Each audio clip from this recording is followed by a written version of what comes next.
Hi friends, welcome to யாஷிகர். நம்மளோட விஜய் டிவியில் பிக் பாஸ் ரொம்பவே பிரபலமான ஒரு ரியாலிட்டி ஷோ. இந்த ஷோவில் இப்போ வைல்ட் கார்டு என்ட்ரிஸ் வரப்போகிறாங்க அப்படின்னு நம்ம விஜய் சேதுபதி சார் அஃபிஷியலாக வந்து சொல்லியிருந்தார். யார் யார் போக போகிறாங்க அப்படின்னு ஒரு சிலரோட நேம் வந்து போயிட்டுருக்கு. அந்த வகையில் இவங்க எல்லாம் உள்ளே என்ட்ரி ஆயிட்டாங்க அப்படின்ற ஒரு அஃபிஷியலான ஒரு இன்ஃபர்மேஷனும் வந்திருக்கு.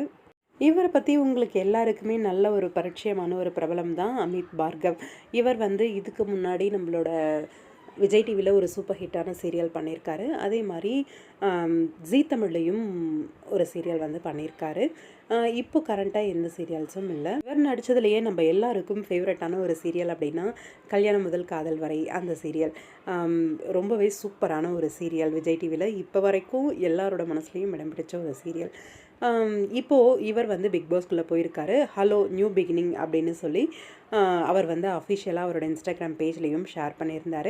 அதே மாதிரி அவர் உள்ளே போய் என்ட்ரி கொடுத்துட்டாரு பிக் பாஸ் வீட்டுக்குள்ளே அப்படிங்கிற ஒரு தகவலும் வந்துருச்சு.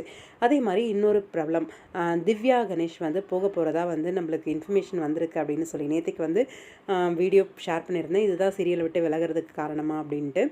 இன்றைக்கி வந்து அவங்களும் வந்து பிக் பாஸ் வீட்டுக்குள்ளே வந்து போயிட்டாங்க அப்படிங்கிற மாதிரி அஃபிஷியலாக அவங்களுக்கு இந்த மேக்கப்லாம் பண்ணுவாங்க இல்லையா, அந்த பர்சன் வந்து வைல்ட் கார்டு என்ட்ரியாக உள்ளே போயிருக்கீங்க, வாழ்த்துக்கள் அப்படின்ற மாதிரி வாழ்த்து சொல்லியிருக்காங்க.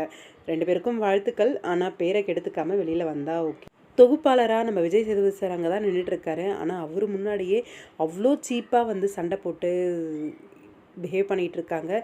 அவரால் கண்ட்ரோல் பண்ணவே முடியல அந்த இடத்துல. அவர் எதிர்க்கவே கம்ருதீன் வந்து வளர்ப்பு சரியில்லை அப்படின்ற மாதிரி மென்ஷன் பண்ணி சொல்லிகிட்டு இருக்காரு. அதையுமே அவர் வந்து எதுவுமே கண்டுக்காத மாதிரி இருக்குது. இதெல்லாம் சுத்தமாக சரியே இல்லை. ஒஸ்ட்டு பிஹேவியராக இருக்குது.